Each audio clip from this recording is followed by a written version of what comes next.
Lebih dari 5 juta warga di wilayah ini memeluk agama Kristen, angka tertinggi di Indonesia. Namun di balik statistik itu tersimpan sejarah panjang, dari misi Portugis, penginjilan Zending Belanda, hingga jemaat tanpa imam yang bertahan puluhan tahun tanpa liturgi resmi.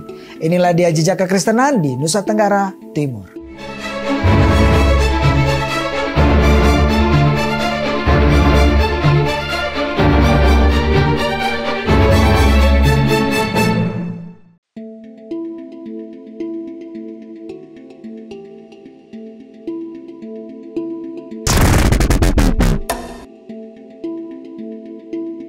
Keberadaan kayu cendana yang banyak ditemui di Nusa Tenggara Timur membuat kapal-kapal Portugis yang pada tahun 1550 datang dan memperoleh kedudukan dalam perdagangan kayu cendana. Pulau Solor yang terletak di sebelah timur Pulau Flores menjadi salah satu pusat dari aktivitas Portugis di NTT. Kapal-kapal Portugis yang datang ke wilayah ini turut membawa para misionaris Katolik. Pada tahun 1556, misi Katolik pertama tiba di Pulau Solor, dipimpin oleh para misionaris dari Ordo Dominikan. Mereka membangun pos misi pertama di Solor, lalu melanjutkan pelayanannya ke pulau-pulau sekitar seperti Flores, Lembata, dan Timor.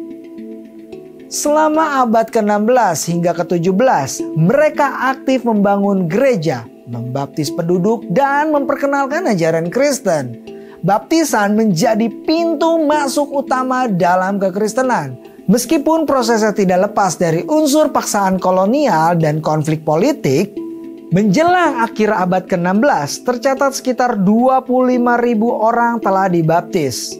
Namun, dominasi misi Katolik mengalami kemunduran seiring masuknya VOC Belanda yang memusuhi Portugis dan para imam. Pada awal abad ke-18, para imam diusir, menandai awal dari masa gereja tanpa imam, yaitu sebuah periode panjang tanpa bimbingan rohani langsung. Meskipun demikian, umat Katolik di Flores dan Lembata berhasil mempertahankan iman secara turun-temurun.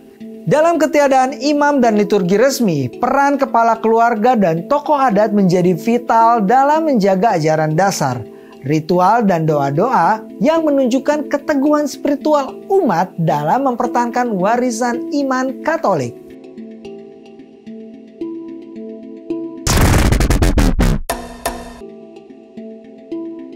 Kebangkitan kembali misi Katolik di NTT dimulai pada akhir abad ke-19.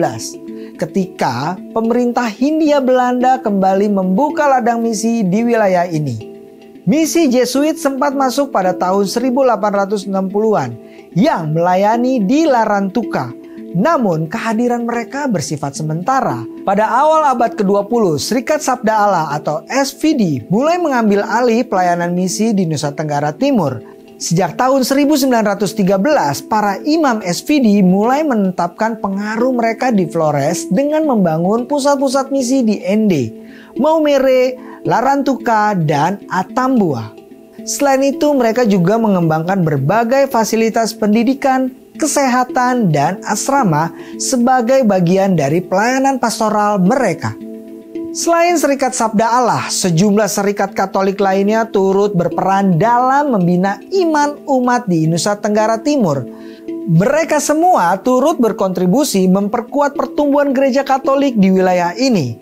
Berdasarkan data tahun 2024, NTT menjadi provinsi dengan jumlah pemeluk Katolik terbanyak di Indonesia, yakni 3.053.189 jiwa. Atau 53,79% dari total penduduknya.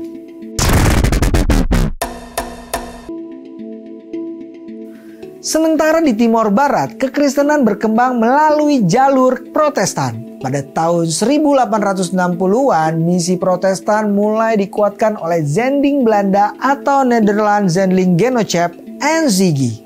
Isaac Esser, residen Timor yang menjabat pada tahun 1861 sampai 1863, berperan penting dengan membentuk perhimpunan Kristen di Kupang guna mendukung penyebaran agama Kristen. Wilayah pelayanannya meliputi Kupang, Rote, Sabu, dan sekitarnya. Pada tahun 1899, jumlah orang Kristen mencapai sekitar 15.000 jiwa. Pada tahun 1902, didirikan sekolah pendeta pribumi berkhusus 4 tahun di Baa, Rote. Dan lulusan sekolah ini kelak dapat memimpin kebaktian Minggu. Pada tahun 1907, seorang penginjil yang hendak dikirim ke pedalaman Timor sempat menghadapi ancaman pembunuhan. Namun, 2 tahun kemudian, pada tahun 1909, ia justru disambut dengan sukacita. Pada tahun yang sama, sebanyak 600 orang Timor menerima Yesus sebagai Tuhan dan Juru Selamat, serta menyerahkan diri untuk dibaptis. Jumlah umat Kristen di Pulau Timor terus meningkat mencapai 6.000 jiwa pada tahun 1912 dan bertambah menjadi 57.000 jiwa pada tahun 1938. Sementara itu, pelayanan penginjilan di Pulau Alor mulai dilakukan secara teratur di tahun 1916. Hasilnya, jemaat Kristen di Alor mencapai 66.850 jiwa di tahun 1938. Di Rote dan Sau, jumlah orang Kristen juga semakin bertambah. Dari 11.500 jiwa di tahun 1899 menjadi 46.590 jiwa pada tahun 1938. Peter Mindelkop, seorang misionaris Protestan asal Belanda dari lembaga NZG, melayani di Timor, Nusa Tenggara Timur sejak tahun 1922 hingga 1957. Selain sebagai pendeta, ia dikenal sebagai ahli bahasa dan budaya. Mindelkop mempelajari bahasa Dawan dan Timor serta menerjemahkan seluruh Alkitab ke dalam bahasa tersebut. Perlu diketahui bahwa upaya penginjilan yang dilakukan sebelumnya menggunakan bahasa Melayu. Namun, dengan berhasilnya Mindelkop menerjemahkan keseluruhan Alkitab ke dalam bahasa setempat, membuat pemberitaan Injil semakin luas. Selama pelayanannya di wilayah Timur Tengah Selatan, jumlah orang Kristen meningkat dari sekitar 500 jiwa menjadi 80.000 pada tahun 1952.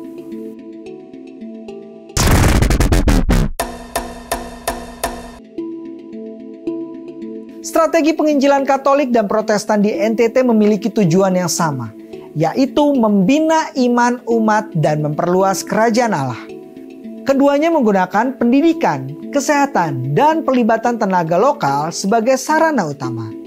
Katolik, terutama lewat Serikat Sabda Allah atau SVD, fokus pada pembangunan sekolah, rumah sakit, serta pelatihan katekis dan imam pribumi, sambil mengupayakan inkulturasi agar iman selaras dengan budaya lokal. Sementara Protestan lewat Zendeling Belanda menekankan pendidikan rakyat, pelatihan guru, penerjemahan Alkitab ke bahasa daerah, serta pembentukan jemaat yang mandiri. Perbedaan mencolok terlihat pada struktur dan pendekatan. Katolik cenderung hierarkis dan sakramental, sementara Protestan menekankan kebaktian jemaat dan persekutuan rumah. Namun, keduanya efektif menjangkau jiwa hingga menjadikan NTT sebagai provinsi dengan penduduk Kristen terbesar di Indonesia.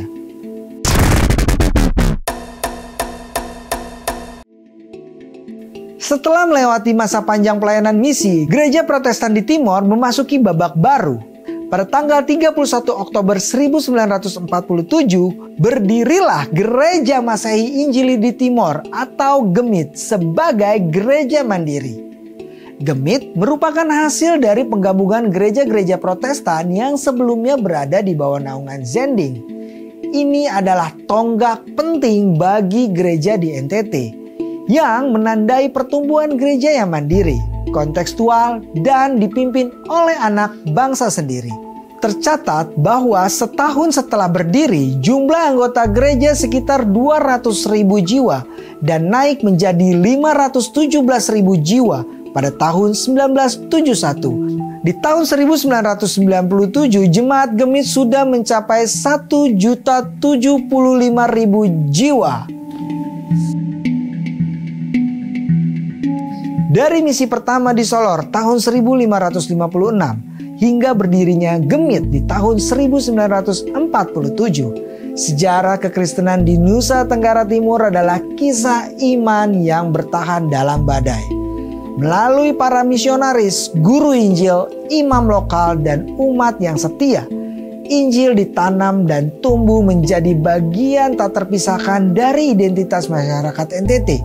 Kini, NTT dikenal sebagai salah satu wilayah dengan jumlah umat Kristen tertinggi di Indonesia, yang menandai bukti bahwa terang Kristus yang datang ratusan tahun lalu di sana masih menyala hingga hari ini. Kalau kamu merasa diberkati dan mendapat wawasan baru dari video ini, jangan lupa untuk like videonya sebagai bentuk dukungan kamu. Juga subscribe dan pastinya juga share ke banyak orang supaya semakin banyak orang juga diberkati. Sampai jumpa, saya Remonski, Tuhan Yesus memberkati.